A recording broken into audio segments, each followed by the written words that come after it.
Right, good afternoon everybody. Thank you for coming along to today's meeting of the Planning Applications Committee. Can everybody hear me all right? Yeah, okay, good. Just before we go on to the actual agenda, can I, just for particularly members'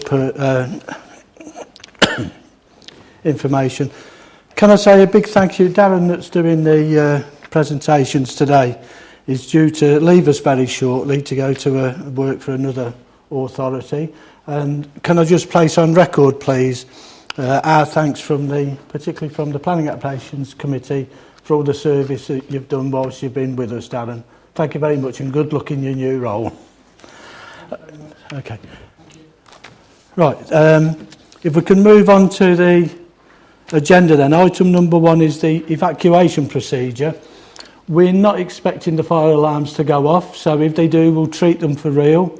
And if we can evacuate the chamber through the doors on either side, go down the stairs at the front, don't use the lift please, and meet across the road by the Yorkshire Bank. If anybody needs any assistance, give us a shout, we'll make sure that's provided. It's also a good time to remind people to either turn your phones onto silent or turn them off, please.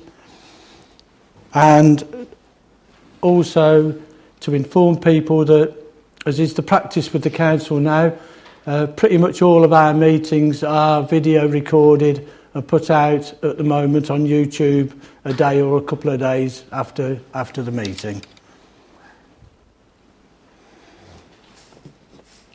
Item number 2, to receive any apologies for absence. We've got apologies, Chair, from Anne Llewellyn-Nash, substitute Councillor Evans, and apologies from Councillor Andy Sargent, substitute Councillor Jane Sargent. Councillor Evans. Pandera, on the way, just stuck in traffic. Are there any other apologies? No? Okay, that takes us on to item number 3, the minutes of the meeting held on the 28th of January. You happy that I sign those?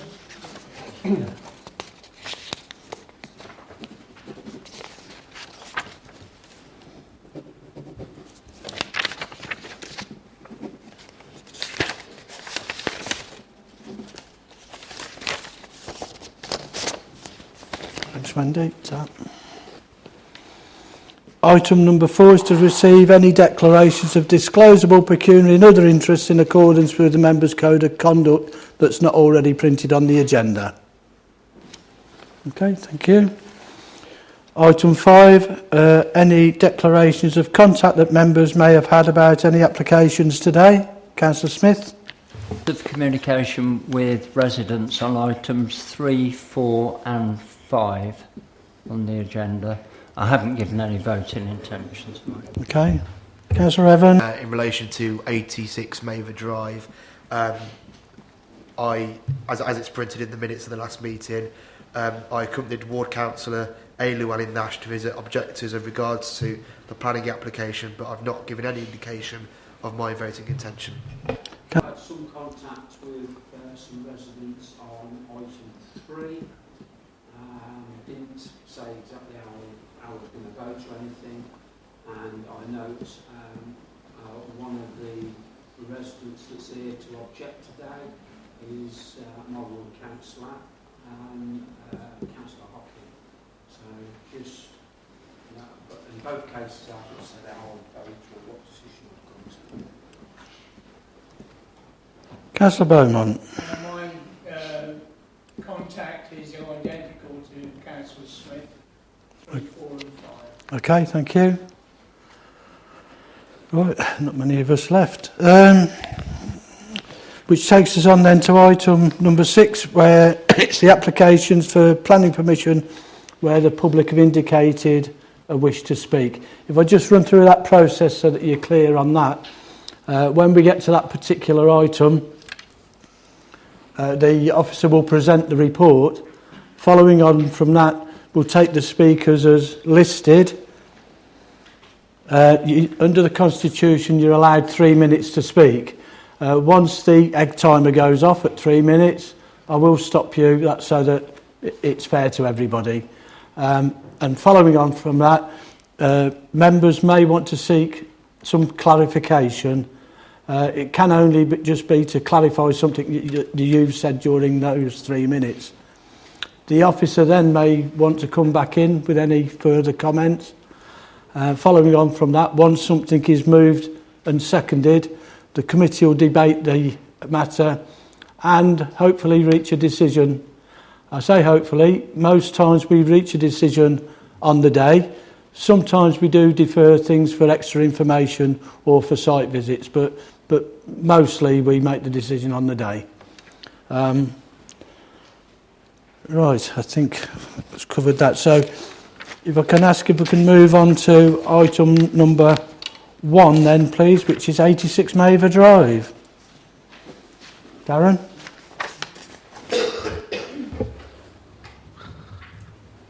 This application is for a single-storey annex on vacant land to the rear of the existing garden at 86 Maver Drive, Bedworth.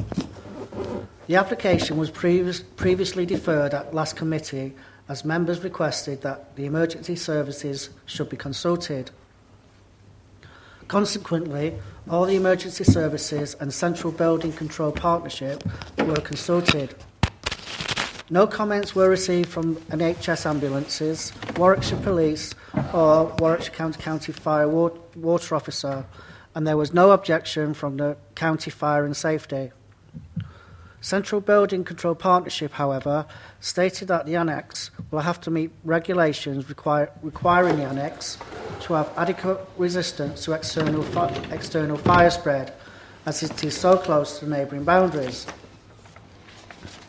After the last committee, several neighbours made comments with concerns about the stated car parking provision in the introduction of the previous officer's report, which stated number 86 Maver Drive has enough off-street spaces for 4 cars and number 88 has enough for 5 cars. Neighbours disagreed, stating that there is only enough off-street parking for 2 spaces each. The introduction has now been rectified in the addendum to reflect neighbours' comments.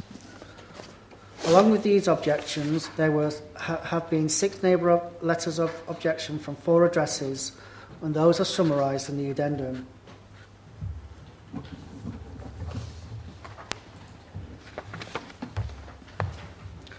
The proposed single-storey annex is 4.4 metres wide by 12.4 metres. The height of the eaves is approximately 2.43 metres and the ridge height of the shallow pitch roof is just under 3.4 metres.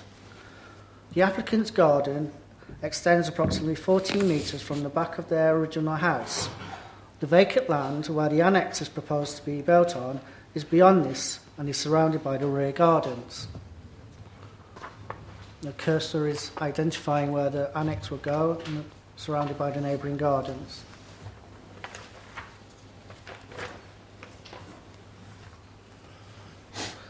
The semi-attached property at the is number 88 Maver Drive. This is further east are the rear gardens of 138 and 140 Newcomen Drive. To the west are the rear gardens of 5 and 7 Humphrey Davy Road. And to the south are the rear gardens of 1 and 2 Davy Lamp Close. All of these neighbours back up to the boundary of where the proposed annex is to be sited. The topography is fairly flat, although the land the application relates to is at a slightly lower level than the applicant's existing rear garden. The key issues then to assessing the determination of this application are the principle of development, impact to residential amenity, impact to the visual amenity, and impact on highway safety. In terms of the principle of the development, the proposal is for an ancillary building to the main residential property for use as a study and games room. Therefore, the principle of the use for ancillary residential use is considered acceptable, provided that residential and visual amenity is also acceptable.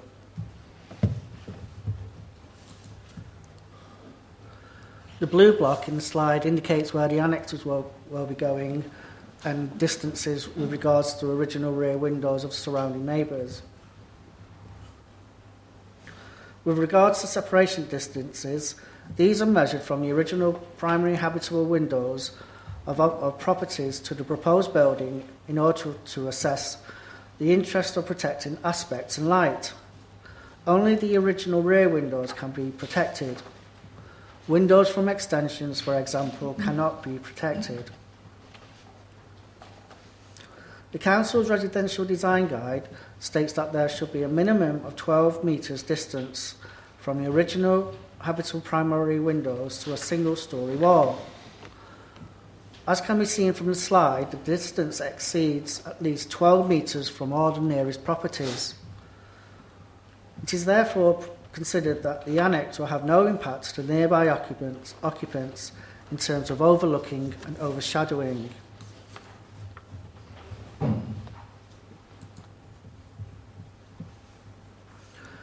Neighbours also raised concern about light pollution emanating from the skylights during darkness. The applicant has now submitted amended plans showing that the skylights, an internal shower and toilet have been removed.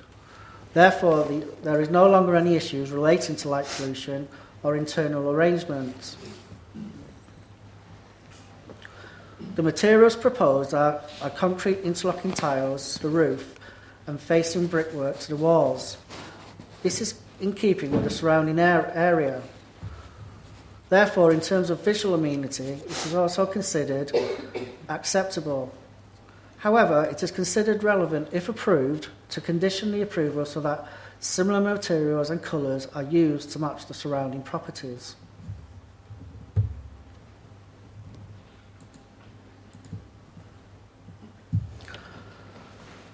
In conclusion, it is considered that the proposal is in compliance with the Residential Design Guide in relevant to all neighbouring properties, and that there will be no loss of light or overshadowing and no light pollution to the surrounding neighbours. It's therefore recommended to committee to approve the application. Thank you. Okay, thank you, Darren. Our first speaker, I'm sorry, I should have said, when you go to speak, if you press the large button on the console and then turn it off when you've finished, please. Mrs. Moon.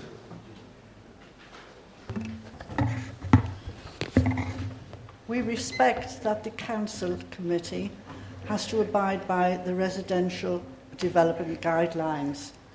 Our objections were heard and recorded, but on this contentious issue of an overdevelopment and an over-intensified small piece of land, we don't think that our reservations are taken into full consideration.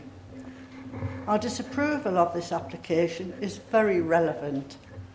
The principle of this ancillary development, if this building has a change of use and it becomes a dwelling, it would be contrary to the ordinance made by the decision of the Planning Inspectorate.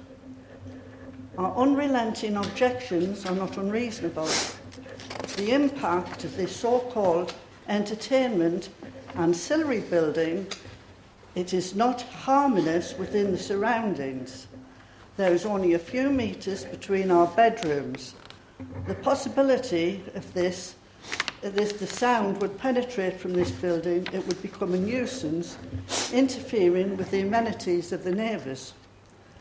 The future consequences produced by an entertainment building is yet to be seen.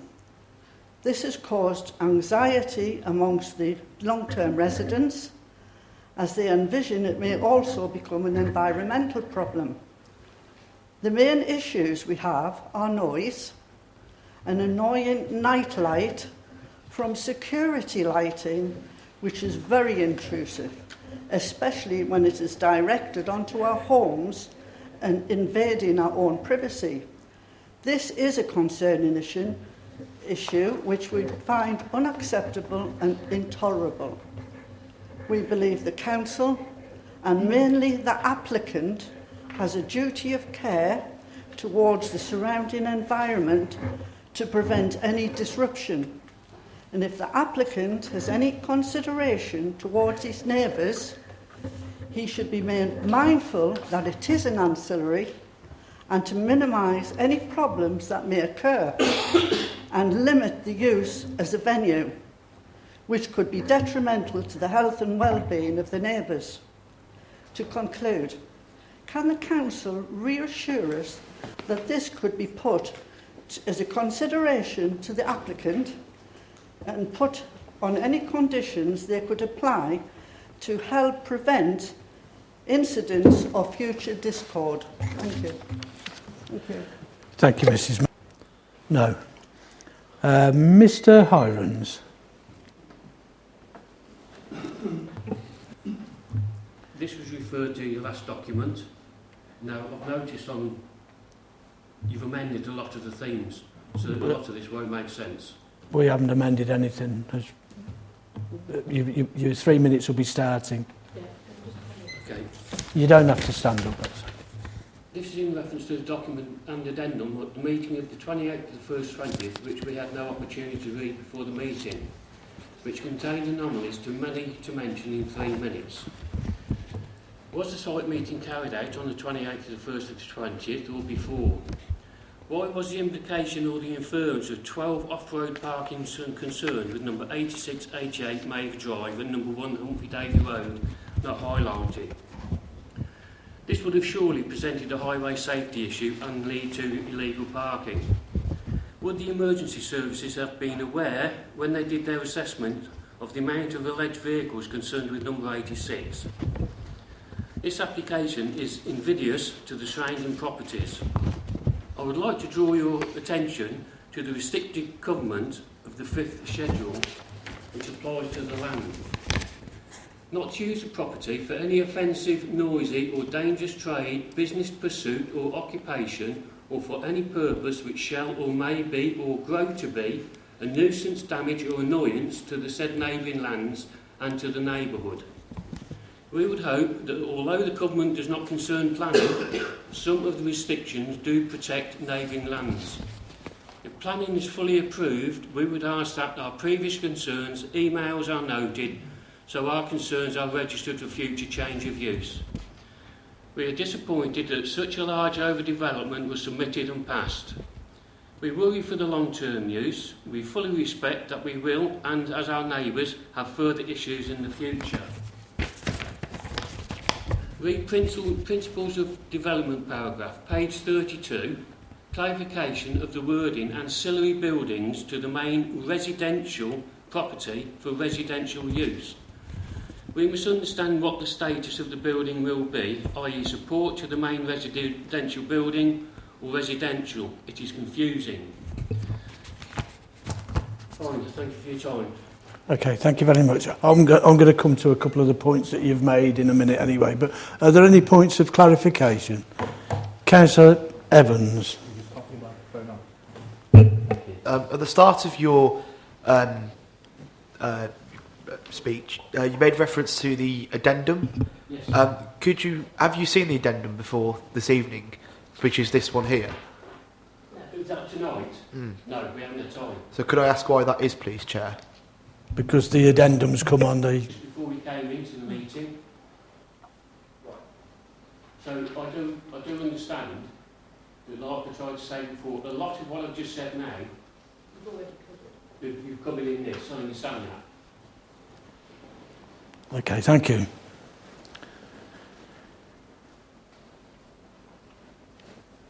Okay, to enable debate to take place, can I move the recommendation as printed? Is that seconded? Thank you. Just before I bring anybody in, I just want to ask Darren, there were a couple of points that were made there. First of all, I want you to confirm or advise the committee in regards to covenants. It's my understanding that that's not a planning issue. That would be something that would have to be taken up with the person that placed the covenant on. And secondly, it would be useful, as the gentleman asked, is to have an explanation of the terminology about ancillary to the house. Chair, unfortunately, we cannot deal with covenants. It's a private matter. Unfortunately, with regards to ancillary, it refers to a non-living building which supports the enjoyment of the main house. Okay, thank you. Any member? Councillor Smith. A query on the addendum. There's a comment from Central Building Control about concerns about building regulations and resistance to external fire spread. I don't see that in the conditions. Is that something that should be conditioned? Picked up under the building regulations itself, separate from planning. Okay, so if it didn't comply to the building regs, it wouldn't. Okay. Councillor Wilson. I remember this application from last time because I had a few comments on it, and whilst I am surprised by the results from the emergency services, because it doesn't look as if there is enough room down there, I have to take that at face value. That is their professional opinion.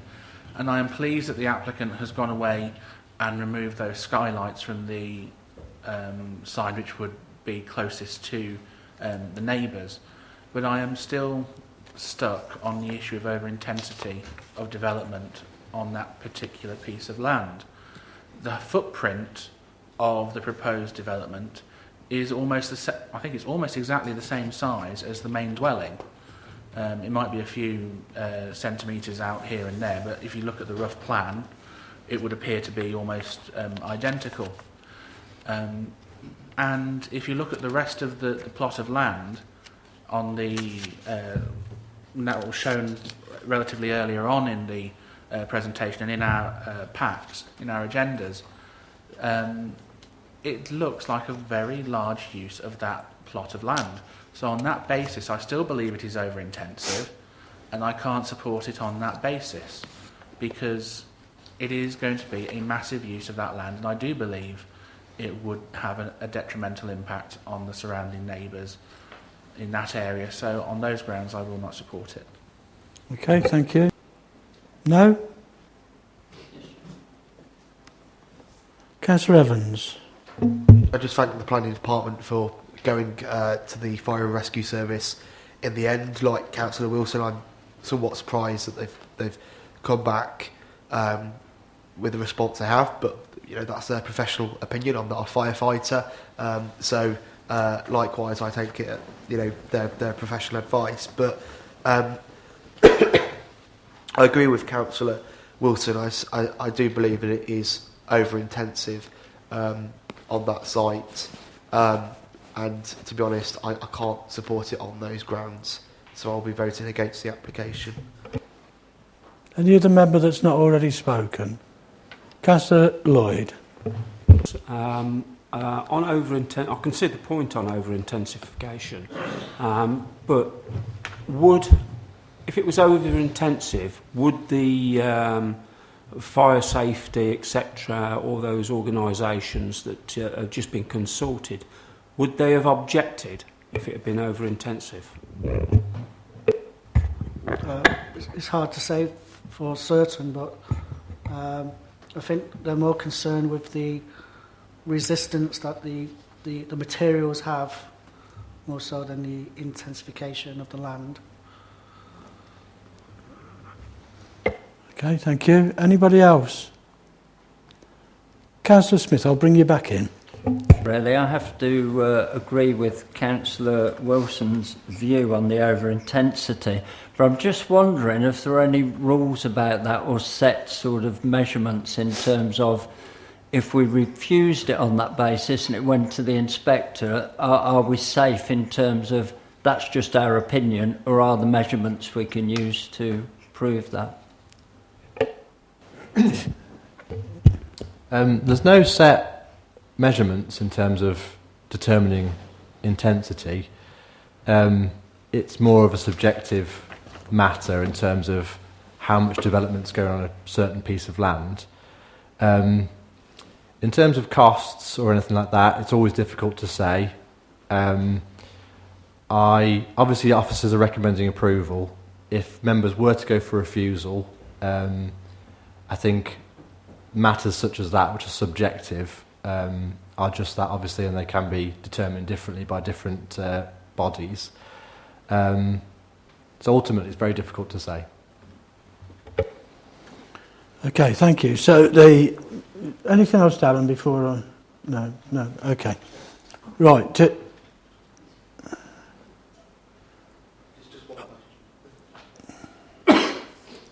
Councillor Evans.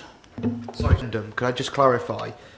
Where it says the development must comply with approved document B, volume 2, section B5, access and facilities for fire services, is it the view of the planning department that the said application does comply with that document?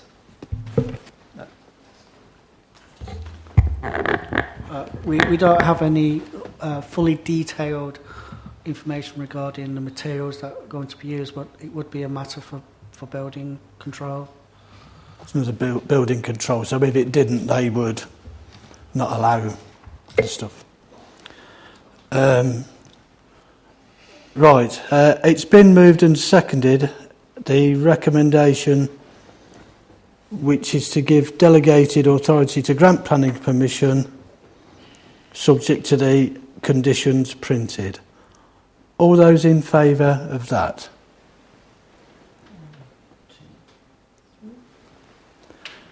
And against? That's lost, Chair. And abstentions? One abstention. That's not approved. Councillor Wilson. Having listened to officers' advice, I am aware it is a subjective matter and it would ultimately be a decision for the planning inspector if that's where it ends up. But I will move refusal of the planning application on the grounds that it is an over-intensive use of the land. Thank you, Chair. Is that seconded?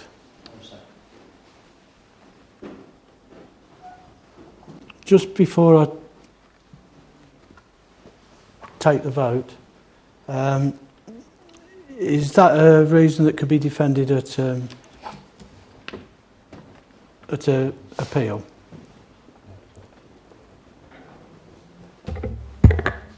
We could put a case towards it, yes. Okay, thank you. It's been moved and seconded, refusal on the grounds of the over-intensive nature of the development. All those in favour of that?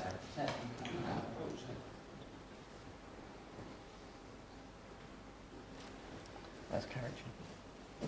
And against? And abstentions?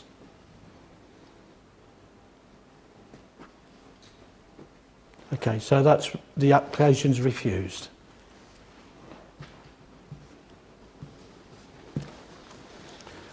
Which then takes us on to we have no speakers on item number 2, so if we go on to item number 3, 151 and 157 Country Road, Bulkington. Yes, yeah, I'm sorry, we're just used to people coming and going, okay.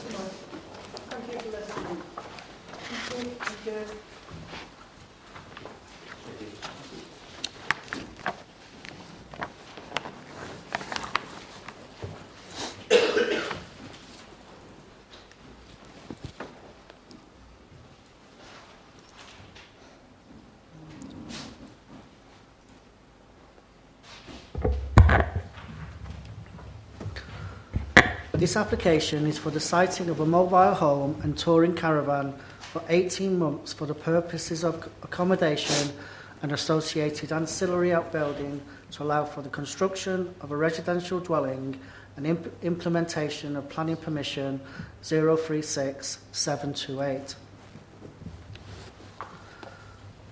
There have been 7 objections from 4 addresses. These comments are summarised in the report.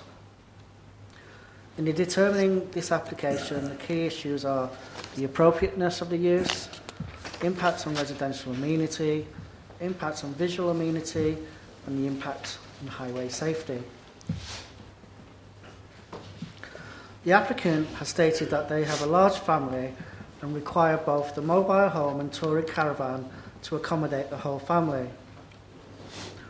The application site is part of a larger site that has outline planning permission for 6 dwellings, which has now been divided into 3 subplots separated by 1.8 metre high fencing. The application site is to the northern end of these plots, adjacent to 151 Coventry Road. Likewise, the boundary with number 151 Coventry Road is also 1.8 metres high. The site is within the green belt. However, the outline application was recommended for refusal by officers, as it was not demonstrated that there were very special circumstances that outweighed a harm to the openness of the green belt. Planning Applications Committee, however, found that there were special circumstances in that the development would be limited in filling and improve a small area of land that would be in keeping with the existing pattern of development. Taking into account the planning history of the site and the planning permissions that exist, it is not considered that the proposed siting of a mobile home and touring caravan would have a significant detrimental impact on the openness, character and visual amenity of the greenbelt. The caravans are to remain in place for a period of 18 months. This is considered acceptable, providing a condition is added to ensure that both caravans and outbuildings are removed at the end of the 18-month period.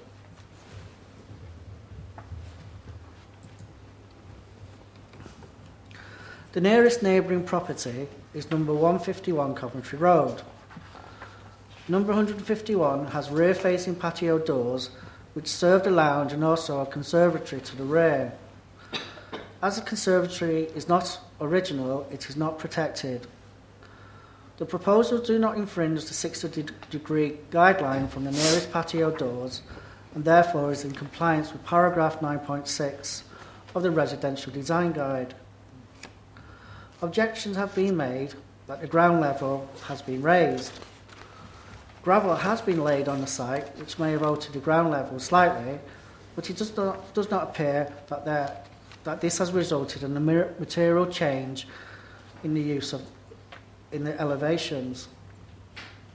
Consequently, the mobile home and touring caravan is still to be seen as a single story addition in relation to number 151. Due to the siting of the mobile home and touring caravan, it is not considered that there would be any direct overlooking of the rear-facing windows at number 151. This slide here shows the view from 151 out onto the mobile home and touring van. In any case, there is approximately 20 metres separation distance between the mobile home and number 151's rear-facing windows. The proposed mobile home and touring caravan and outbuildings are sited to the rear of the site. The nearest part of the caravan to the highway is over 30 metres from the highway. The mobile home and touring caravan are partly visible from Coventry Road as they are screened by the boundary fencing. The small outbuilding is not particularly visible from Coventry Road. With regards to caravans, the longevity of the materials is a concern, but given a relatively short time frame, this will not be such a concern with an 18-month time frame. Therefore, any harm to the visual amenity would be mitigated by the temporary nature of this permission. It is therefore considered that the impact on the visual amenity of the area would not be so significantly detrimental to justify refusal. Warwickshire County Highways have been consulted and made no objections subject to conditions. They state that the principle is acceptable as permission has already been granted for a dwelling and the vehicle movements associated with that permission. A turning area, however, will be required and consider that there is sufficient room on site for such a turning area.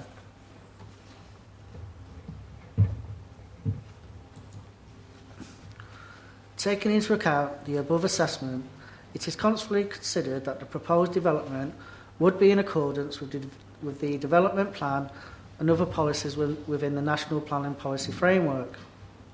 Furthermore, there are no material considerations or adverse impacts which indicate that the application should be refused.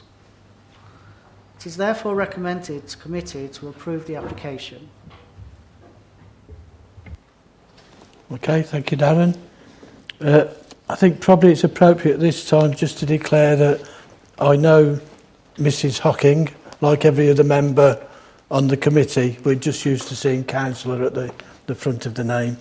Mrs. Hocking.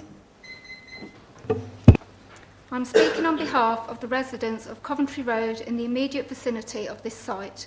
We are united in our concerns of what we feel is an ongoing planning fiasco. The points I am about to mention relate to the many variations of planning applications and enforcement that are pertinent to this site. And these applications, they are important points for the committee to understand when considering our objections. Planning was originally sought in June 2018 to build 6 dwellings. At this point, temporary planning permission was in place for a period of 3 years up to April 2021 for 1 mobile home.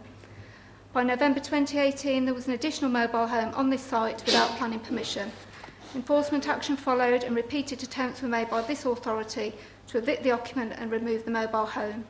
It is still there. There are now 2 additional caravans on this site as well, making 3 additional caravans, all occupied or without planning permission. Over subsequent months, the trees and hedges were chopped down, the ditch was filled in and a digger was brought in to remove all of the grass. Hardcore was then laid. In recent weeks, the plots have been divided up with permanent fencing and gravel boards, with one of the plots having been laid to tarmac and with ornamental metal gates installed. The report provided to yourselves by officers is factually incorrect. It is not just gravel, but many, many tonnes of hardcore and tarmac, increasing the height of this plot excessively and significantly increasing the natural ground level by at least a foot. Gravel has also very recently been spread on top, obscuring the tarmac from view. All of this could only ever be necessary in order to site caravans on a long-term basis. The applicants will have to remove many tonnes of hardcore, gravel and tarmac in order to lay any foundations. The ditch has been filled in, causing significant flooding, not only to the gardens along Coventry Road, but also causing serious flooding to this site itself. This will need to be remedied. Again, we take issue with the comments that flooding is not an issue when we have to wear wellies to step outside. In our opinion, the size of these caravans now obscure the ability to build the houses. There is simply not enough square footage to site the caravans and build the houses on the same plot. You also have to factor in the space needed for the storing and piling of building materials, such as bricks, concrete making, or space for a lorry to deliver concrete, roof joists and space for a crane to lift the roof joists in place, scaffolding lorries, etc.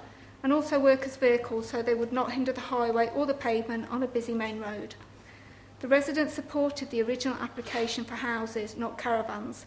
We are frustrated and disappointed that this authority have failed to address our ongoing concerns. We do not wish to obstruct the building of houses. However, it must be done with consideration for the environment, the landscape, and most importantly, to restore peace and harmony to the community that we all live in. And for these reasons, we strongly oppose this application. Thank you. Okay. No? In which case, then, to enable debate to take place, can I move the recommendation, which is to grant planning permission subject to the conditions printed? Is that seconded? No?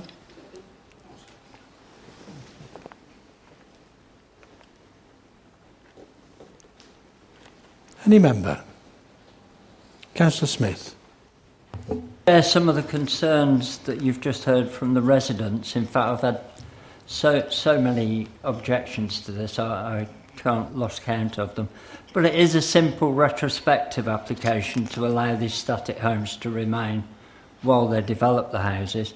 But the level of objection is due to the track record down the Coventry Road, in particular the community down there that occupy Greenbelt and use many loopholes in the MPPF that affords them the opportunity to turn that Greenbelt into caravan plots.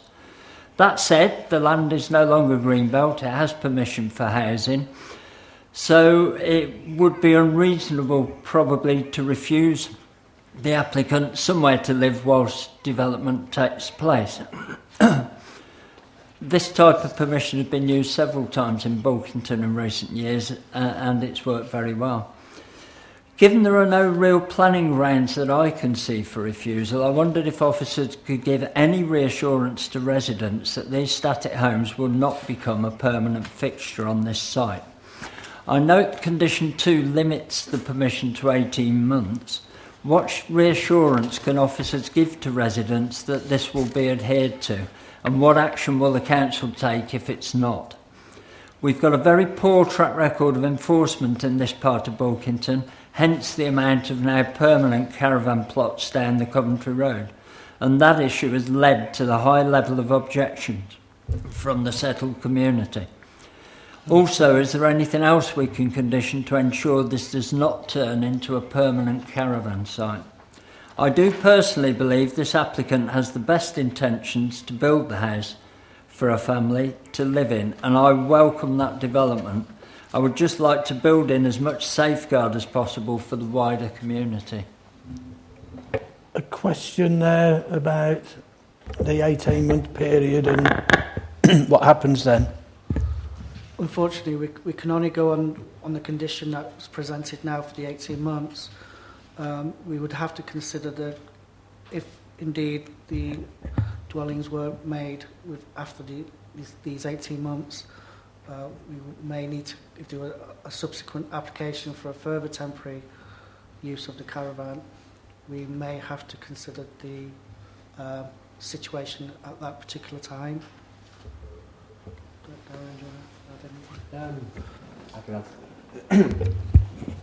Obviously, if the touring caravan, mobile home and outbuilding weren't removed within the 18 months time frame, that would be a breach of a condition, which we do take seriously, and it's obviously there's no right of appeal against a breach of condition notice, unlike some other types of notices. So it would be quite a serious breach, and it's something that we would pursue at the time. Obviously, you have to take a pragmatic view to these things. We're likely to let the applicant know before the 18 months has expired, to let them know that it's coming, to be reasonable. But yeah, it's something we'll have to take a view on at the time. Thank you. Any other? Can I come back on that? Yeah. Yes. If I can put a scenario to you that after, let's say, 17 months, they dig some footings, and then nothing else happens, and they reapply for another 18 months, but don't build the building. At that point, does the permission for the house building run out? Is it 3 years? Yeah. And if that is the case, what happens then if you're stuck with a caravan on the site, some footings, no building? They'll have started. And the permission runs out. Darren? I'm not sure of the exact timescales on the permission for the houses, but if footings had been dug, we're likely to think that take the view that the application has been implemented. And if that is the case, if a permission is implemented, then it's implemented and you have forever to finish it in essence. But I suppose that's a very hypothetical situation, so I couldn't comment further. Thank you. Thank you. My own personal view is the legislation needs changing so that development is completed within a period of time. But that's not what we've got from the central government. Councillor Lloyd. It's, if, like has been suggested, the footings are dug, and in 18 months' time, he comes back, he's got to come back and ask for an extension at that stage of the caravans being on site. Yeah. Temporary permission, so it wouldn't be an extension of this permission. he'd be applying for a new temporary permission for a further amount of time. So in essence it's the same, but it wouldn't be an extension of this permission, it would be a new permission with a limited time frame. I hope that makes sense. Councillor Lloyd.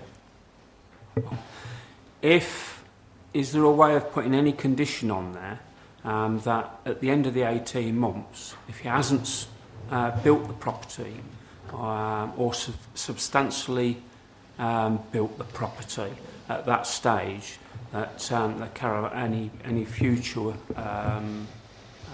condition, any future permission for the caravans could be refused? I don't think that you could word a condition that way. A condition on this permission couldn't take away a permission that's already been granted, nor could it prejudice a future application's determination. We have to take that case on its merits at the time. I've got to be honest, you know, when you look around, not just Bulkington, but you look around the country, every loophole is used to put caravans on sites. We've seen it. We had the big one down in Bulkington that we had to, it's very costly. We've seen what's happened on the rugby side of Bulkington. So I have got concerns, I've got to be honest. I understand what you're saying, and that it would be difficult to refuse on any grounds at this moment in time, but if I'm sitting on this planning committee in 18 months' time, I'm not saying I would refuse, but I would look very strongly at this application. Paragraph 2 in the schedule of conditions makes it clear that that's the kind of current legislation we have to adhere to, and yes, in 18 months' time, you know, hopefully people will get the message and they'll crack on and get the thing built if it receives a permission. Any other member? No. Councillor Beaumont. The application which first came in, and the officers were defending the green belt.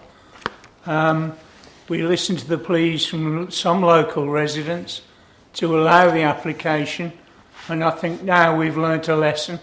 You have to defend the green belt no matter what. Thank you. This clarify, because I think it was said earlier, this land is no longer in green belt. Sorry, Darren. The status of green belt is still in place. Oh, It's not been removed. It's the housing is going to be built on green belt.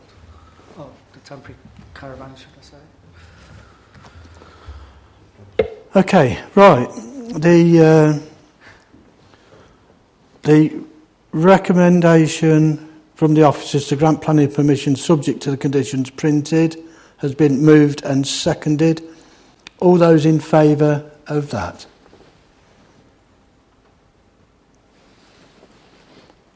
And against?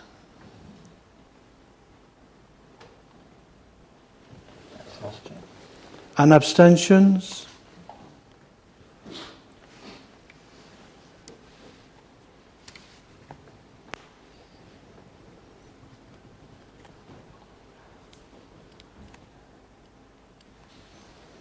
I know what happens next, and I would have thought members of this committee does by now. Councillor Gran.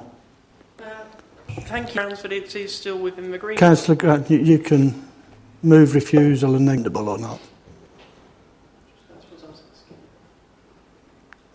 Well, no, you was asking.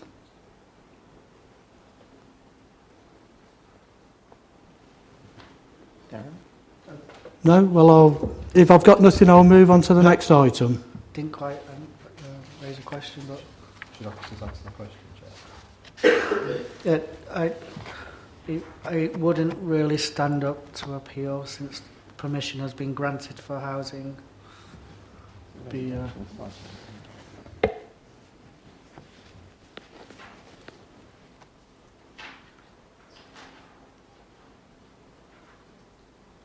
No?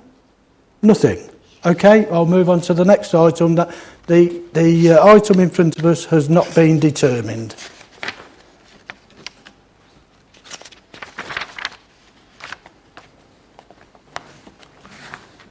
We move on to item number 4, please. Land between 151 and 157 Coventry Road.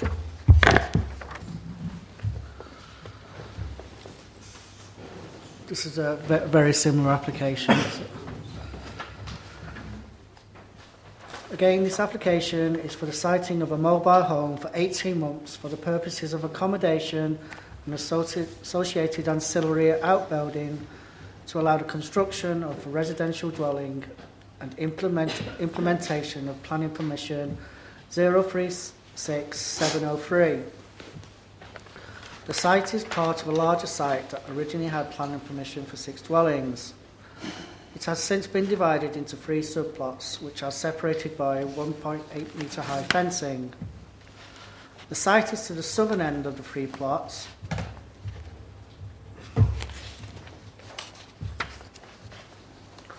and adjacent to Smith Fields, which is a gypsy and traveller site containing one mobile home. There are open fields to the rear and opposite to the west. Further to the southwest are properties along Coventry Road. There have been 7 objections from 4 addresses. These comments are summarised in the report. The key issues to assess in the determination of this application are the appropriateness of the use, impact on residential amenity, impact on visual amenity, and impact on highway safety. The principle of residential development in accordance with policy has already been established through the granting of various planning permissions. As with the previous application, this site is within the Greenbelt. The outline application was recommended for refusal as there were no very special circumstances demonstrated to outweigh the harm to the openness of the Greenbelt. However, this was overturned by Planning Applications Committee, as it was considered that special circumstances existed in that the development would be limited in filling and improve a small area of land that would be in keeping with the existing pattern of development.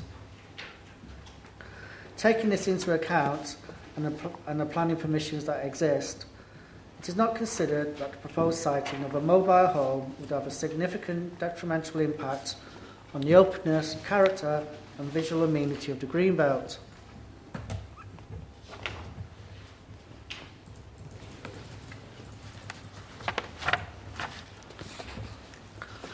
Adjoining the site to the south is Smithfields, which is a site for a gypsy family and contains a mobile home. It is not considered that there would be any significant impact on this site as distance standards are met. With regards to visual amenity, the proposed mobile home and touring caravan are sited to the rear of the site. And due to the boundary fencing, they are only partly visible from Coventry Road. The longevity of materials is a concern with caravans and other temporary structures. But given the relatively short time frame proposed, this is not a concern within an 18-month period. Any harm to visual amenity would be mitigated by the temporary nature of this permission. It is therefore considered that the impact on the visual amenity of the area would not be so significant to justify a refusal. Warwickshire County Highways have been consulted and have no objections subject to conditions. They've stated that the principle is acceptable as permission has already been granted for dwellings and the vehicle movements associated with those dwellings. A turning area, however, has been requested by Highways, and they consider that there is sufficient room on the site for such a turning area.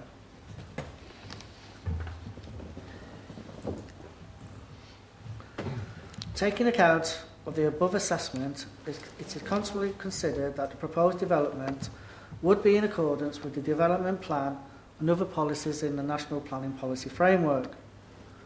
Furthermore, there are no material considerations or adverse impacts which indicate that the application should be refused. As in the previous application, it is recommended to committee to approve the application. Thank you, Darren. Mrs. Hocking. So covers this application. I don't think there's any need for me to read it again. Thank you. Okay, thank you. Are there any... Ooh, not a lot to go on there. Councillor Beaumont. I'd just like to ask the officer if the... Sorry, it's points of clarification Sorry, to the Speaker. sorry, Mrs. Okay, all right. I will ask them. So there's no point... I will ask the Speaker the question.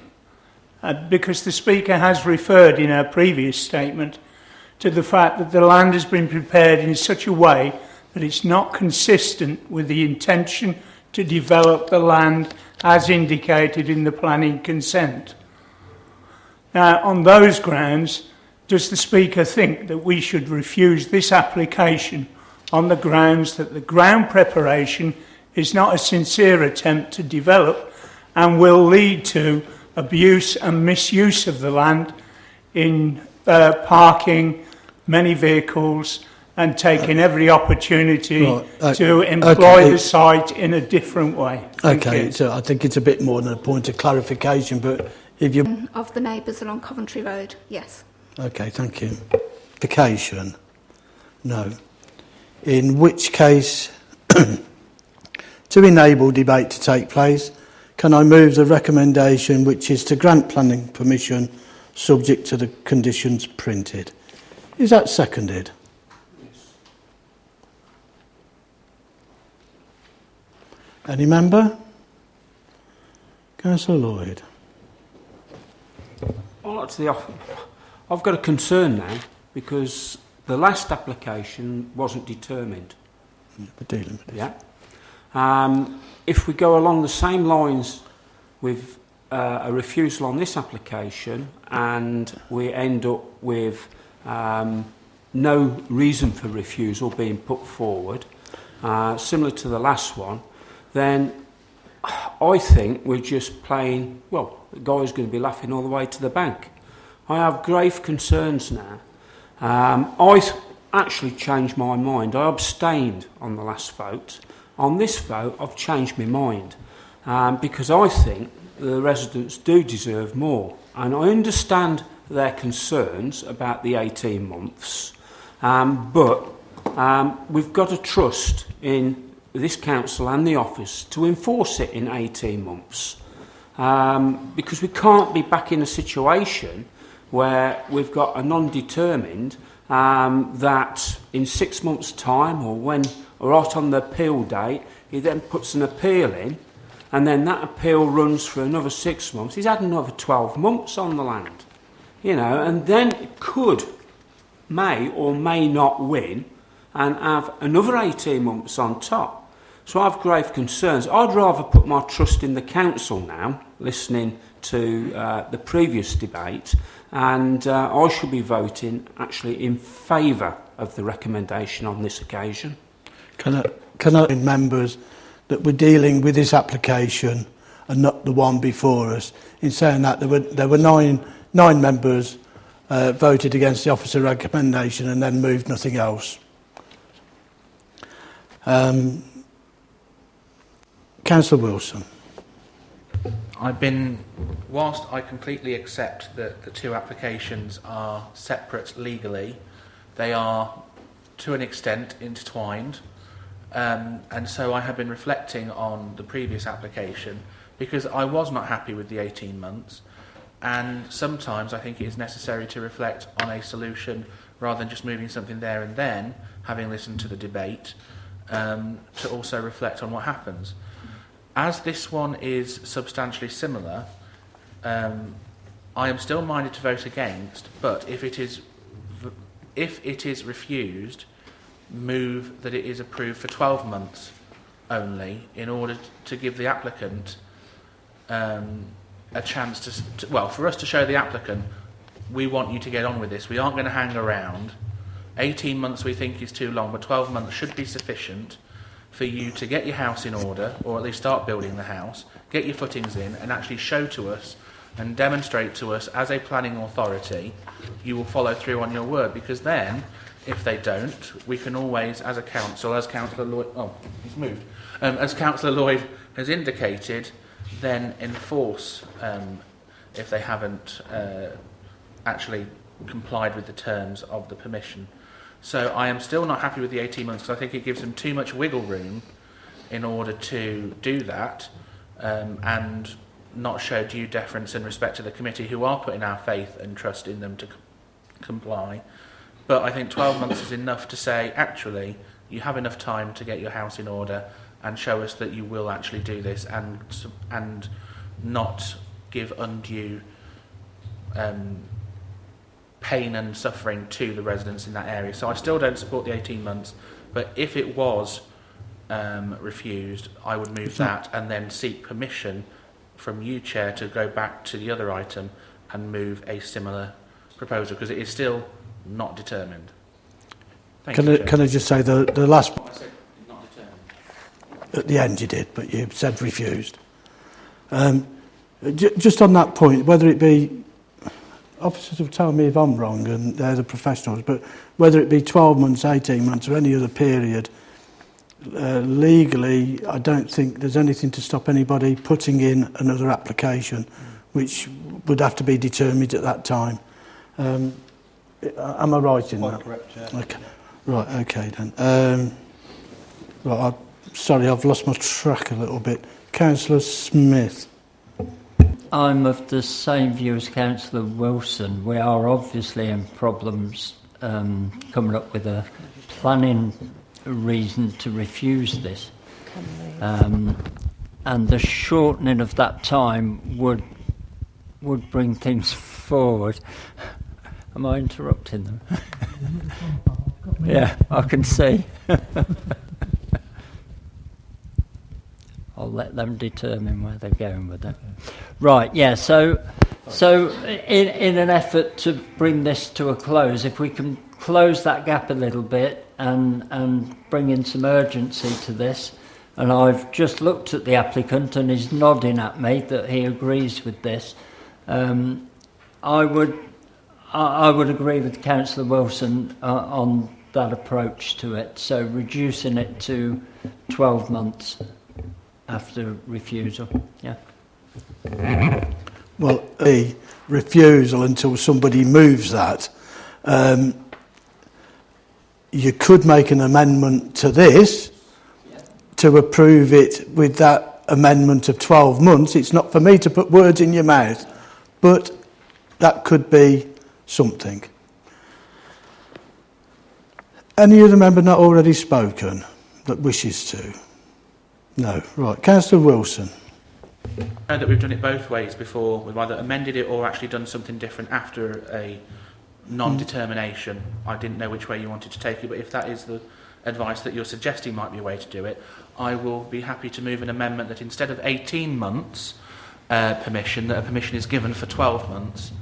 And then after that, with your permission, I would ask if we could go back to the previous one to perhaps put a recommendation on that one. But I'll move an amendment to this one first. Is it for 12 months instead of 18 months? But is it seconded first of all? Yes, loads of them. And I just want to check with the officers that they would be happy with that condition. That's acceptable, yeah. Okay then. So I'm going to move to the vote on it. So the recommendation is as printed, with the additional condition that the removal of the caravan be 12 months and not 18 months. Well, Chair, is that, I'm sorry, am I... Condition 2 will be amended to 12 months. Okay. So condition 2 be... I've lost it now. It's before that. Yeah, okay. Anyway, so condition 2 be amended to 12 months and not 18 months. So with that amendment to the condition, all those in favour of granting planning permission? Any against, Chair? And against? And abstentions? So that's approved. Yeah, that becomes the substantive motion, Chair. You will technically have to take a second vote on it now. Right, that's now the substantive motion. All those in favour of that? And against? And abstentions? Was that against? That's carried, Chair.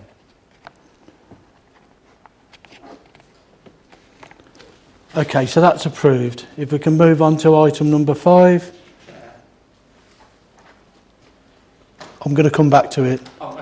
I'm aware that there's people waiting for other applications, and although they're having to wait because they didn't put down for any speakers, but I will come back to the Bulkington Road one at the end.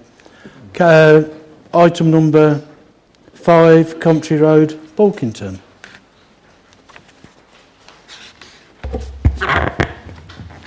This application is a prior notification application for the change of use of the agricultural building to a residential dwelling under Class Q of the General Development Permitted Development Order 2015.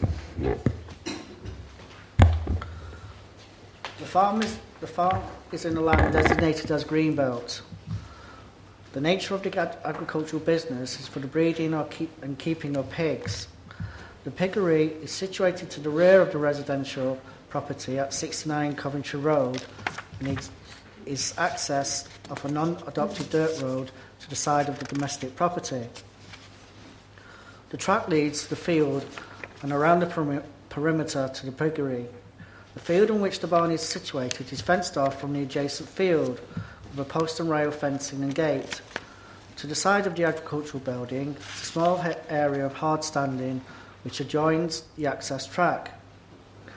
There is no planning history for the piggery, although due to the state of disrepair, it is clear that it has been on the site for quite a long time. There have been 28 objections from 22 addresses. These comments are summarised in the report. Firstly, it is important to recognise that this is a prior notification application and is not dealt with in the same way as a normal planning application for a change of use. This is governed by a separate section of the legislation, Schedule 2, Part 3, Class Q of the Town and Country Planning General Permitted Development Order. The legislation firstly sets out the criteria on which development is permitted. And then it sets out several conditions which must be met for the prior approval to be granted. The key issues to assess, which are listed as conditions in the legislation, are impact on highway safety, noise impacts, contamination risk, flooding risk, the impracticality of the building or undesirability of the location, and the design and external appearance.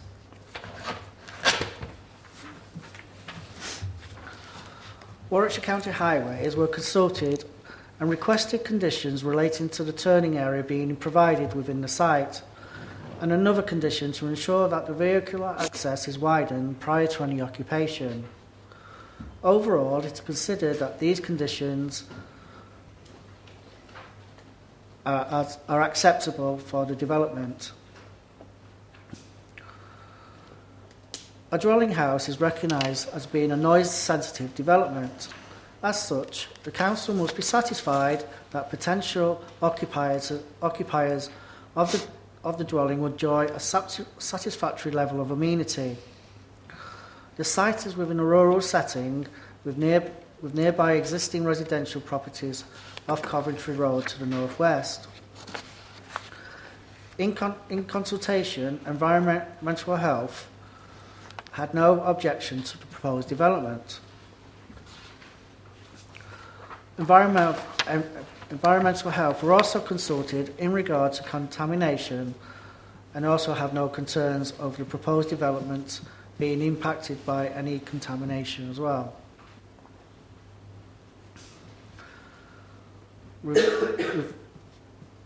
In relevance to flooding, the Environment Agency were also consulted and had no comments. However, it should be noted that the site is within flood zone 1, and this means the site is at the lowest risk of fluvial flooding. With regards to the site being impractical or undesirable, These are not defined in the planning regulations, but guidance states that the council should apply a reasonable and ordinary dictionary meaning in making any judgment. With this in mind, impractical reflects that the location and siting would not be sensible or realistic, and undesirable reflects that it would be harmful or objectionable. It is noted that a good deal of objection was received from local residents stating that the building is within the green belt. A prior notification, however, cannot be considered against such policies, and the fact that any change of use to a residential property in the green belt is likely to be inappropriate development cannot be considered a material consideration in the determination of this application. It is therefore considered that just because an agricultural building is in a location where the local planning authority would not normally grant planning permission for a new dwelling, it is not a sufficient reason for refusing a prior approval notification. In terms of the design, the proposal has included some elevational drawings to give an indication of the external appearance. New openings will be added to enable the use of the building as a residential property and give adequate light, ventilation and access. It is considered that the external appearance proposed will be acceptable.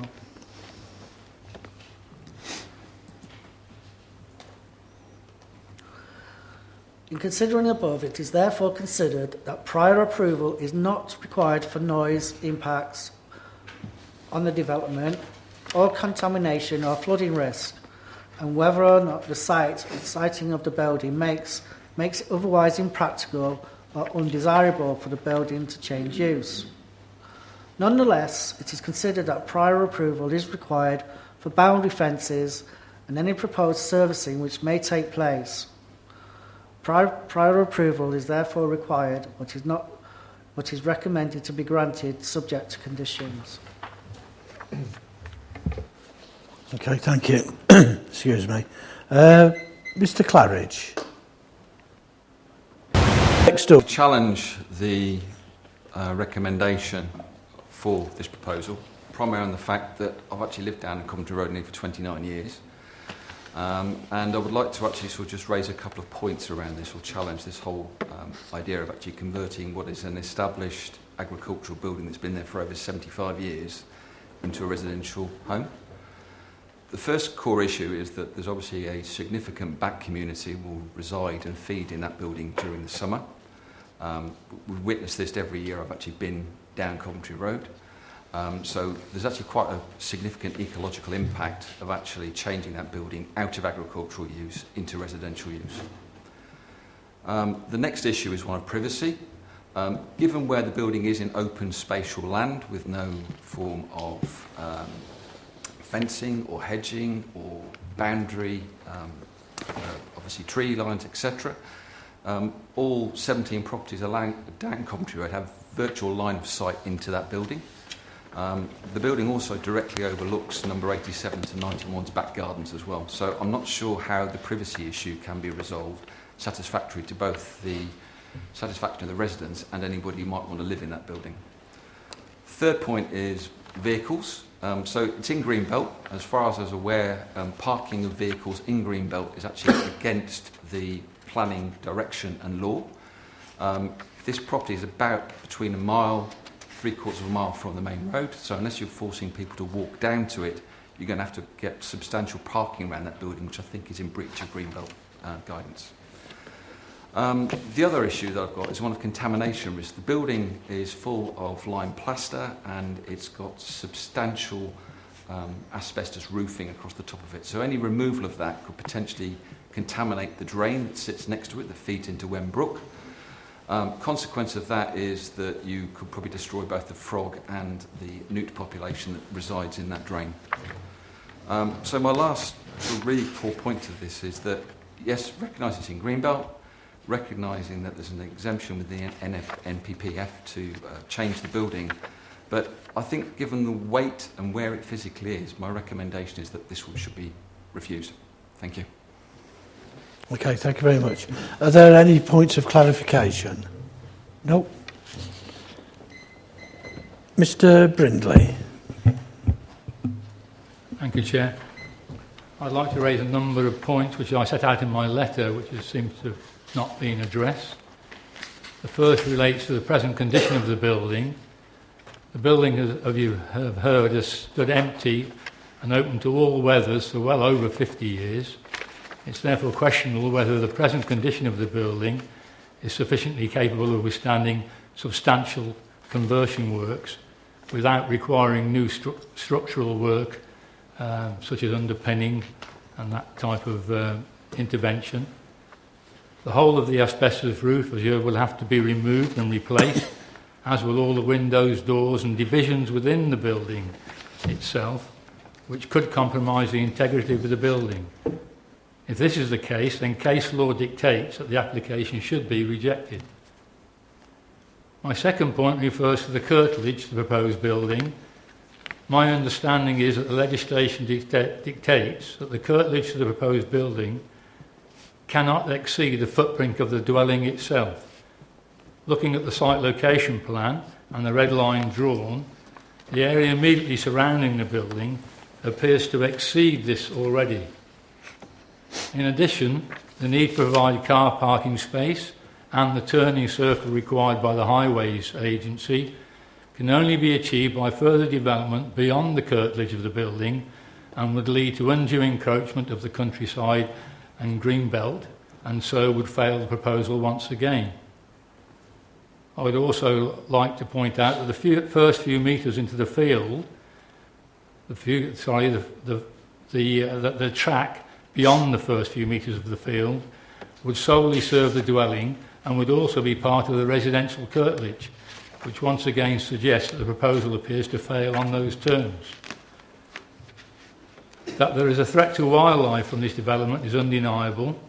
There are two large mature trees in close proximity to the building. In fact, some of the branches of the closest tree actually overhang the building itself. These trees are roosts for buzzards, sparrowhawks, kestrels, and many other birds. We also have frequent visits from pheasants and foxes with their cubs to our gardens, and these birds and animals will inevitably be disturbed by the development and possibly locating elsewhere, depriving some of us of nature's wonders. Finally, the question of flooding. I'm not familiar with the label Flood Zone 1. I'm not sure what it's supposed to represent.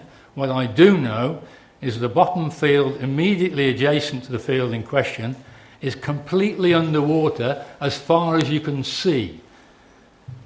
Right, okay? And the field that's in the building itself, there are large swathes of that field that are also underwater, and the bottom of the field is really more of a swamp. Thank you, Mr. Brindley. Thank you. Are there any... Clearly I haven't finished. There you go. I'm sorry. Are there any points of clarification? No? Mr. Smith. Okay, everybody. Right. My daughter lives at this property. I just want to bring a few points, and one of the points what, gentlemen, you said there, about the trees. The farmer owns the trees at the back. He come to me a few weeks ago, and them trees is coming down anyway, because they're all broke. They've split. That is that one. My daughter bought this property. It was on the market for 2 years or maybe more.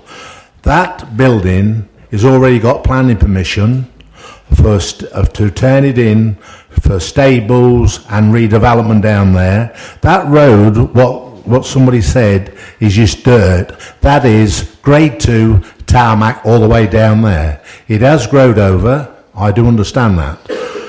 What I'd like to bring to as well, 2 weeks ago, we had a letter pushed through my daughter's door stating we have got what they call a mill and a marrow foal in them fields. I have got a letter here from somebody what posted it through my daughter's door stating they're going to cut my donkey's ears off. Right? So whoever writ it, it isn't a donkey, it is a mule. My granddaughter who's with me tonight, she's 10-year-old, she woke up the next morning at 7 o'clock crying her eyes out on the phone about our donkey. Right. Other things is, it's got about the village as we want to make gypsy caravan site of it, or on the land. We don't want no gypsy caravan sites on there.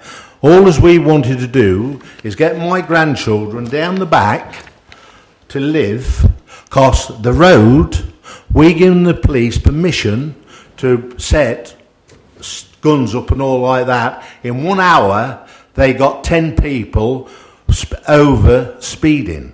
My gal and my other little granddaughter's got bikes. I've come to the conclusion I didn't want them playing up and down on that road. It's so dangerous, because everybody knows what lives there.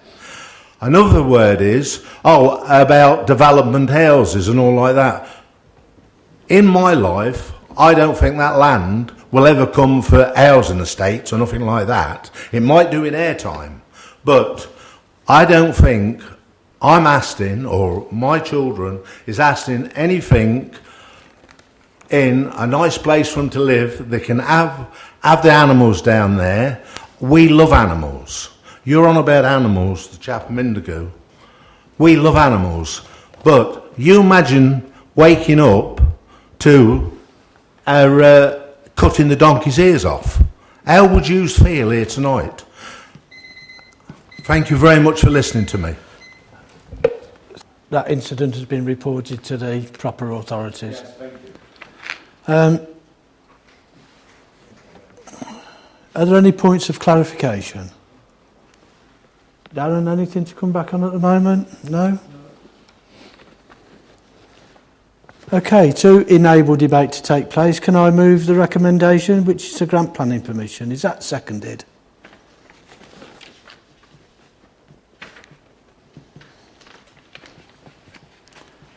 Any member?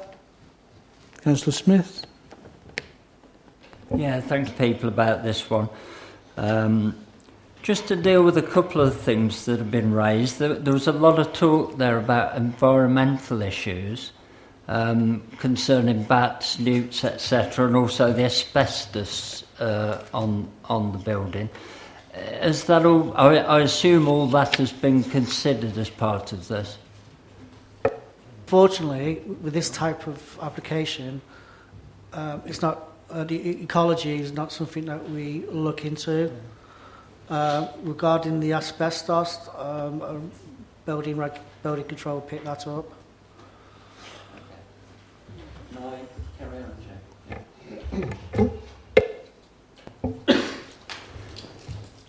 Jack. This application is a bit more worrying than the previous one, and Mr. Smith quite rightly referred to the unspoken comment from some of the objectors about the fear in Bulkington of another caravan site, another gypsy plot. Mr. Smith will probably agree that it's quite well known for development and developing gypsy plots, and that is well known in the village.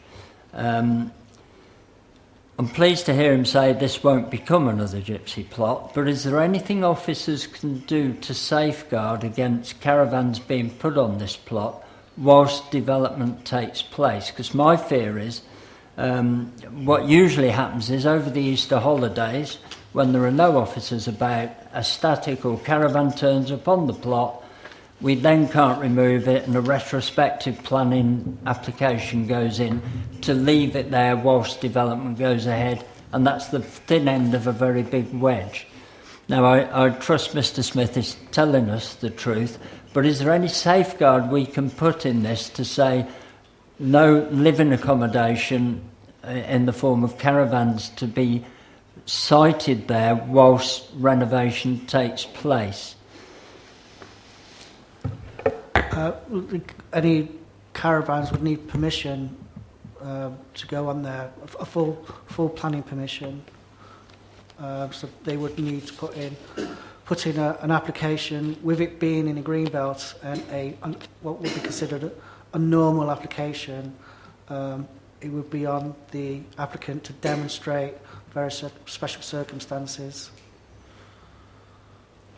I think like any piece of land, we're not going to know if somebody's going to move on to it illegally or otherwise, and unfortunately until it happens. Or we might know, but I don't think the inspector would actually agree that. What we do know is there is a track record down that road of this happening, and they run rings round the NPPF Gypsy and Traveller rules. They can drive straight through them, and Greenbelt has no bearing on that because they've occupied the site with a caravan. Then they apply for retrospective planning and we can't do anything about it. So we've lost the case from the start. That's why I wondered if we could put any safeguards in there, but obviously not.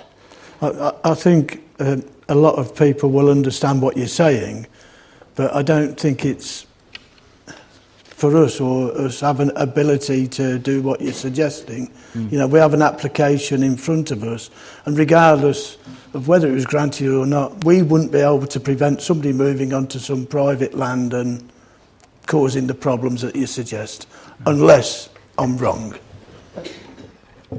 Paragraph 55 of the National Planning Policy Framework does say that planning conditions should be kept to a minimum and only used where they satisfy the following tests. They've got to be necessary, relevant to planning, and I think this is the critical one, relevant to the development to be permitted, enforceable, precise and reasonable in all other respects. I think what you're trying to do is to guard against other development occurring, and I think that's not really the substance of the application that's before you.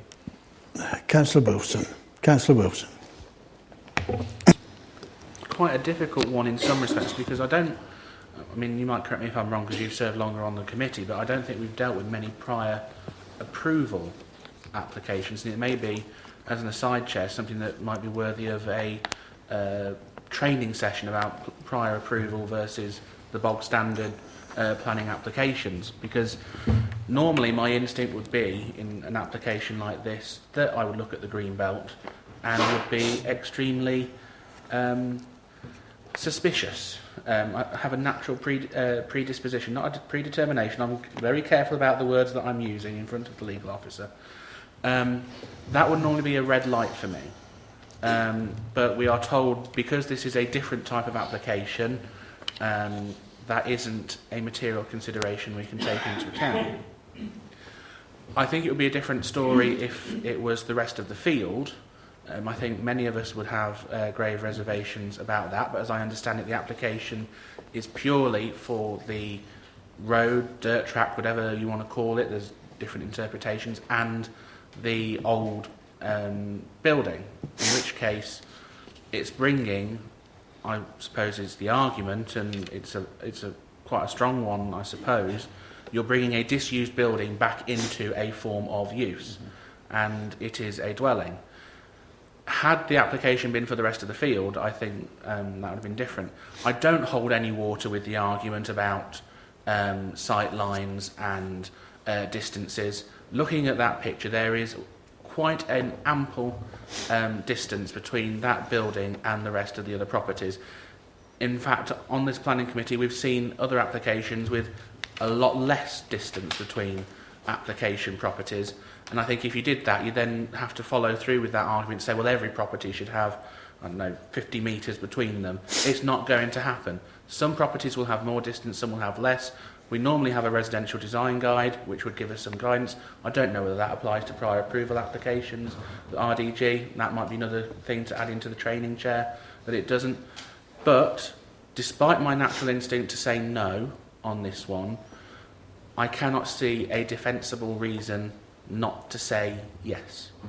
It's frustrating. I understand some of the issues being raised by the residents, but I have to deal with the law as it stands, and I cannot see a defensible reason for refusal, despite my natural instincts. So I will vote for it, Chair, but I would ask consideration with the officers and your good offices, Chair, about doing some training on prior approval, because it's very strange and very frustrating, I think, tonight. Just to receive training, not sure how often it works, in fact, but there you go. Councillor Lloyd. I mean, firstly, do we know what the distance is between the building line and this barn conversion?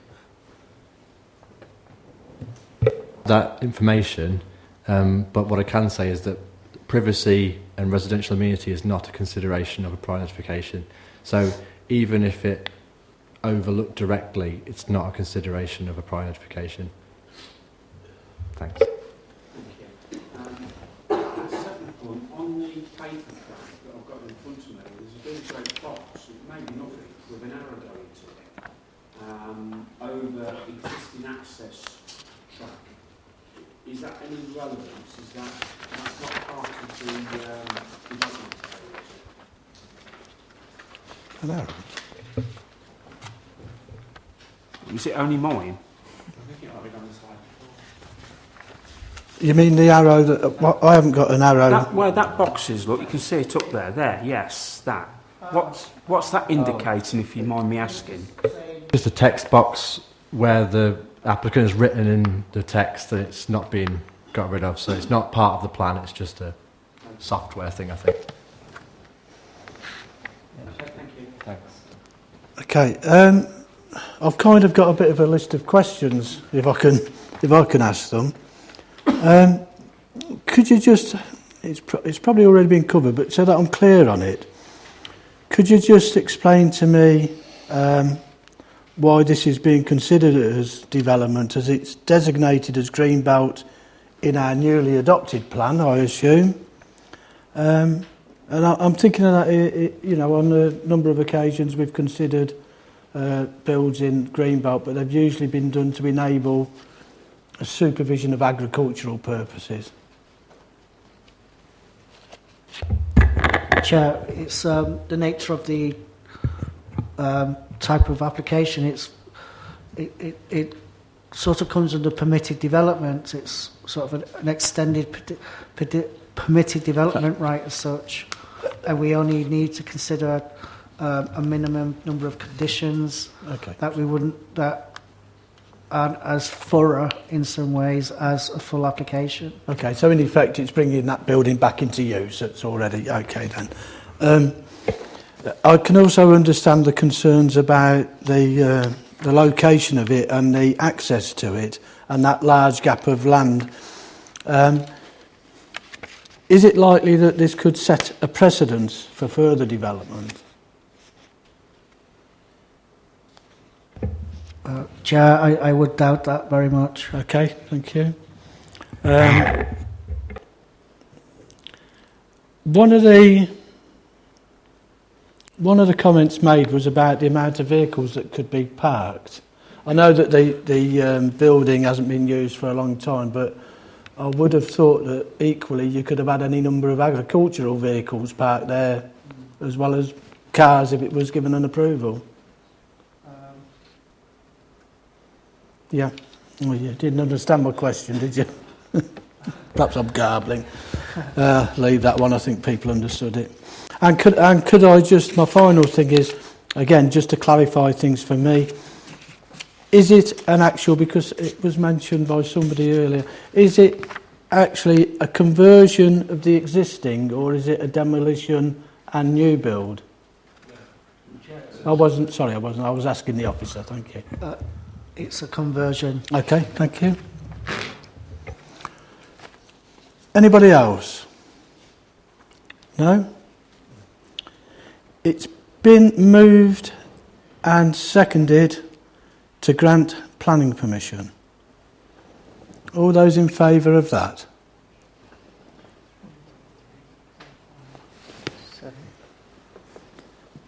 And against? Abstentions? So that's approved.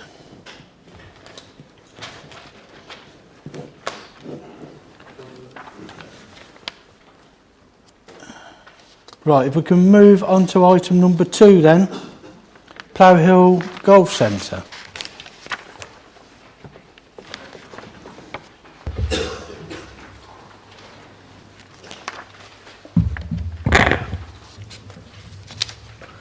This is a reserved matters application for the erection of up to 300 houses pursuant to an earlier outline application.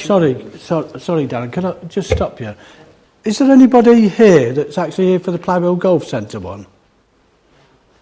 No, I thought there was somebody waiting for it, but in which case, I'm sorry to confuse members, I'm going to move back to item number 3, which I have agreed that we would allow to be put forward again. It's all right, I'm conscious that there's people waiting. Councillor Wilson. Can I move approval with the same conditions, save for that it be for 12 months rather than 18 months? Is that sufficient from the legal officer's point of view? Okay, because I know this is going to sound daft, but I'm going to do it as though it's coming to us again, okay? So, I don't think there's anything to add to your earlier report, Darren, is there? No. Thank you. So I'm going to ask the speaker if she wants to speak again. No? In which case, I will, to enable debate to take place, move the recommendation. Is it seconded? Okay. Thank you. Yeah, I'm coming to that now. Right. Councillor Wilson. Correctly, I would like to move an amendment that it be for 12 months rather than 18 months. Ooh, that was a bit. Right. 12, 18. Okay, so does everybody understand what's going ahead? So the recommendation is to grant planning permission with that alter that amendment to the condition from 18 months to 12 months. Everybody clear on that? All those in favour of that? Any abstentions or voting against it? So 9, I made it. And against? And abstentions? Well, We've lost somebody. yeah. Oh, right, okay. Right, so that... I've got scribble everywhere now. So item number 3 is now approved with that amendment to the condition. So if we can then go back, and I think it's our final item on the agenda, item number 2, Plough Golf Centre.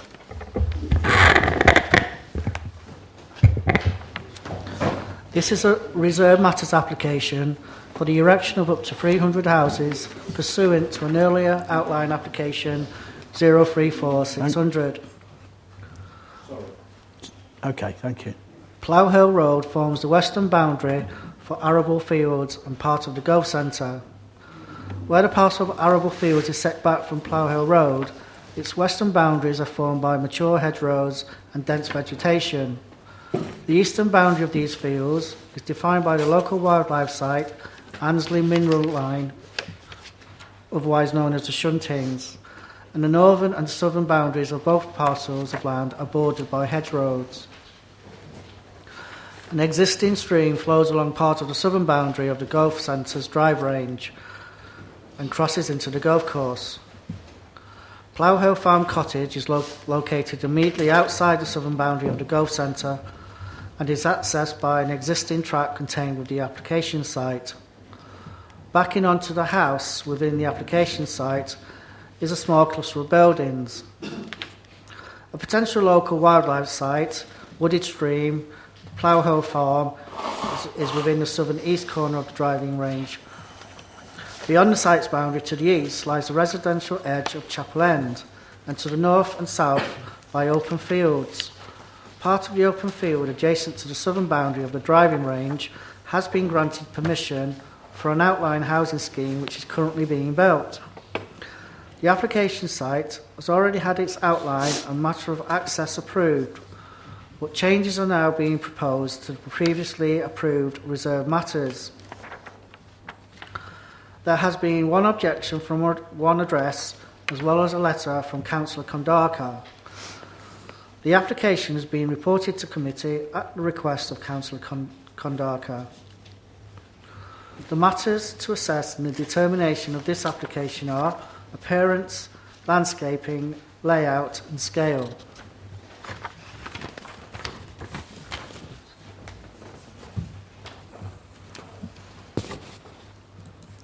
With regards to appearance, the development site is large enough to create its own character. Development makes the most of the land available by being developed in circular row patterns and cul-de-sacs. Generally, the land rises to the north and west and falls north to south and west to east. The proposed dwellings are to be constructed from a range of traditional materials with traditional features including brick, tile and render, with soldier coursing and brick sting coursing and a mixture of hipped gabled dwellings across the site. Overall, the appearance of the proposal is very similar to that previously approved and is acceptable in regard to this reserved matter. The majority of open space on the site is to remain as was previously approved, but with some very small changes to configurations and footpath shapes and the like. It still includes open space, a small village green, the Shuntings woodland corridor, an attenuation basin, a recreational area, referred to as a locally equipped area for play, and an east-west woodland corridor. In addition to those previously agreed, several trees are proposed to be removed.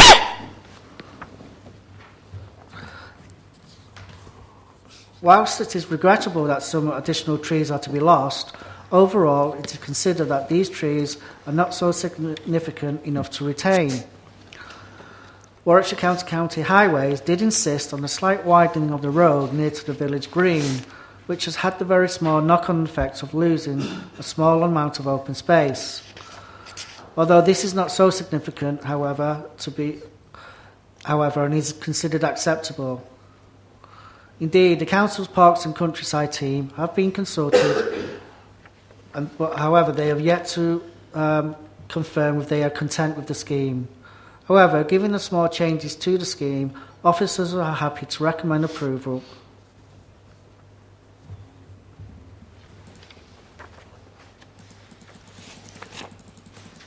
Right, okay, thank you. Have you done, Darren? No. Some small changes to the layout will be made, including the changes to the house types and changes to landscaping, which also include plots 8 and 9 becoming a semi-detached pair rather than two detached houses. Plot 4 will have its garage removed and shifted to plot 1 and 2. Plots 79 and 80 are shifting slightly north, and this will create a captive car parking space, but will bring the spaces for plot 79 to within closer to its curtilage. Plot 105 is being swapped from a semi-detached to a detached, whilst plot 107 is doing reverse, whilst plot 106 remains as a semi-detached property. Plots 83, 82 and 81 have a small access way included to the rear to allow service and refuse movements around their garden space, whilst plot 191 is moving slightly as its driveway swaps from one side to the other. Highways were consulted and have asked for conditions to be added to any approval of these reserved matters.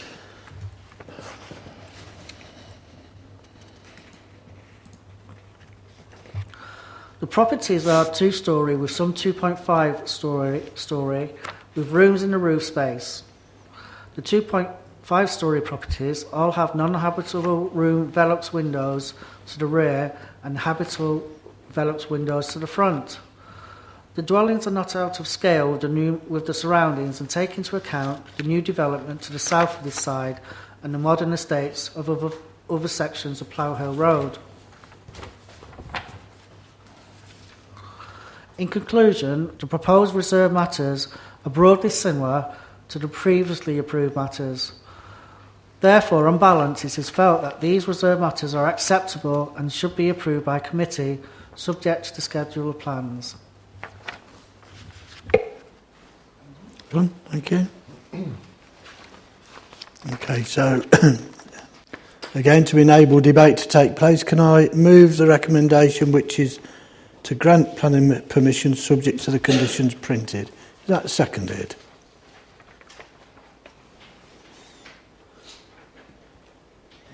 Any member? Councillor Wilson.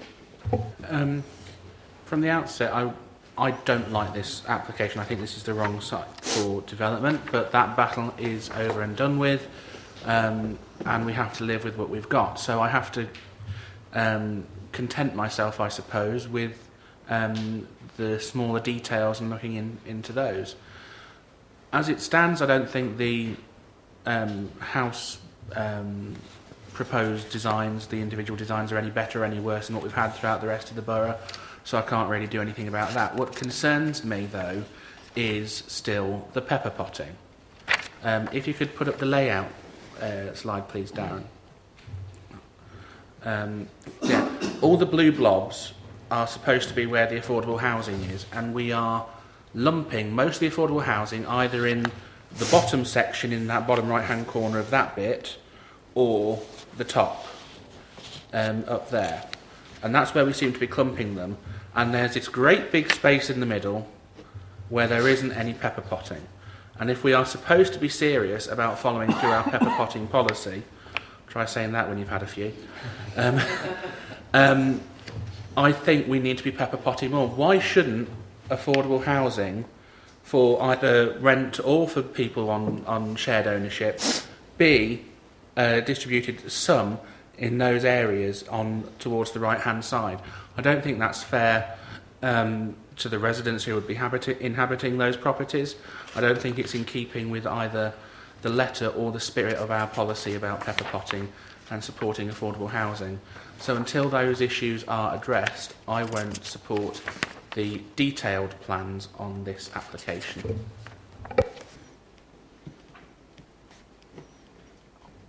Come back on that, Chair.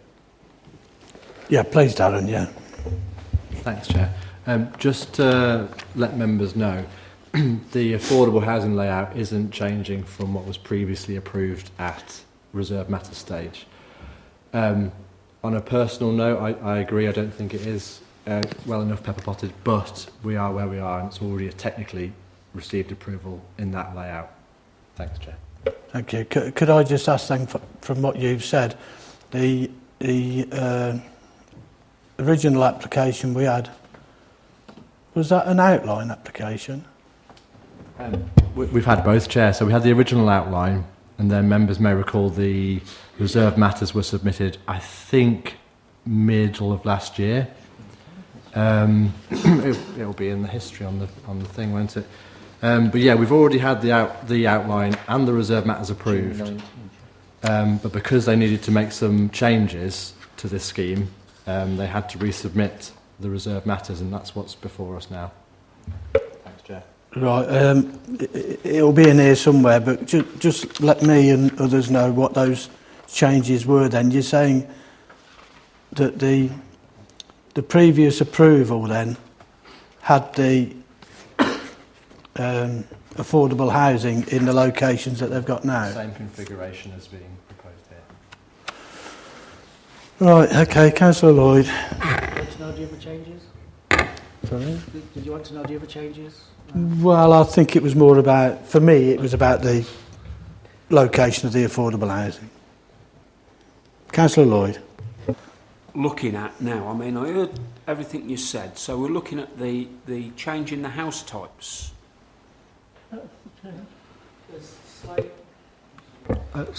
There's some slight changes to configuration of a number of plots in that some have been slightly moved back or to the side. Some have had the garage moved from one side to the other side. There's just minor changes, like kind of subtle changes, really. Yeah. What I'm trying to get And, oh, sorry, go on. Voting on the complete reserve matters. That's everything in that plan again. That's including the pepper potting, that's including all the house types and the layout. Is that what we're voting on? Appearance, layout, landscape and scale. Anybody not already spoken that wishes to? Councillor Wilson. About its amending something which has already been approved on a previous reserve matter stage. However, the applicant must want something for a reason. If we don't give it, perhaps they might be willing to actually give us a bit of what we want in a bit of negotiation. We might not be able to put it as a reason for recommendation, for refusal, sorry, but perhaps we can put a note on, for example, that we would be willing to reconsider it if there was some changes to the pepper potting. I don't know, and perhaps legal can give more information about that. But some of those, if they are removing different house types, I would assume that some of the social housing house types might have changed too, without knowing the individual plots inside out and backwards, but it sounds like a logical assumption. Then there are other tweaks in there as well, which must affect the layout in some shape or form. So perhaps it is an opportunity, if we were to be a bit firmer, to perhaps amend something we may have messed up in the past, accidentally or otherwise. Because whilst I accept the point that there is a permission there, I still don't have to vote for something I don't like at this stage, Chair. Perhaps we might be able to correct something we got wrong earlier, so I still won't vote for it.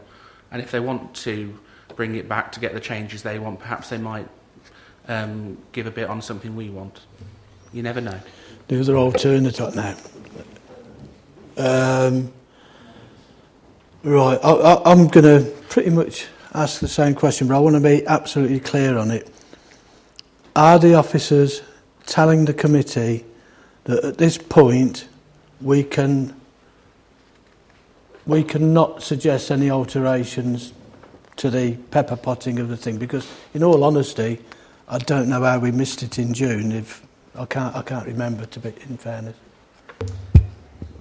We can suggest anything we like to applicants. However, if we were to refuse on those grounds, it may be seen as unreasonable given there is an extant permission for that layout. Okay. Thank you, Chair. All right. Sorry, Chair. Sorry, Chair. Just to echo that and just to reinforce the point that obviously previous decisions on the site are material considerations that you have to have regard to. If you want to depart from that, then you'll have to be able to identify substantive reasons to justify doing so. I think that's the critical thing. So the fact that that aspect of it is unchanged and has been approved does tie your hands unless you can find something to point to justify making a departure from that earlier decision. Okay, thank you. Councillor Lloyd, and then I'm going to wind things up and we'll move to the vote. Councillor Lloyd. I was going to ask, is it possible to approve the application with a condition and they look at the pepper potting again? Condition it, could maybe put a note on as was suggested, but I'm not sure how a condition would work in that sense. I understand. I completely understand what you're getting at, but I don't think we could do it that way, I'm afraid. Thanks, Chair. You could do a side note. Can I suggest that we've got the recommendation in front of us, but in addition to that, we put a note, a letter, whatever it is, to the developers asking them to reconsider the locations of the affordable housing element, in line with what this committee normally requests in regards to pepper potting. I'd have no problem with that. I think we could if you'd like to come up with some sort of wording that we could add to a letter, a covering letter with a decision notice, to add as a note, I'm more than happy to include that. Appeal to the developer to come back with a more suitable pepper potting layout. Okay. Well, it would be that this committee would request that the developer give consideration to pepper potting the affordable housing over the whole of the estate rather than just in as what's been suggested. We're a bit kind of, I don't know why we missed it in June. Anyway, that's where we are with it. So everybody understand where we are, yeah? The recommendation is to grant planning permission with that additional request to the developer. All those in favour of that?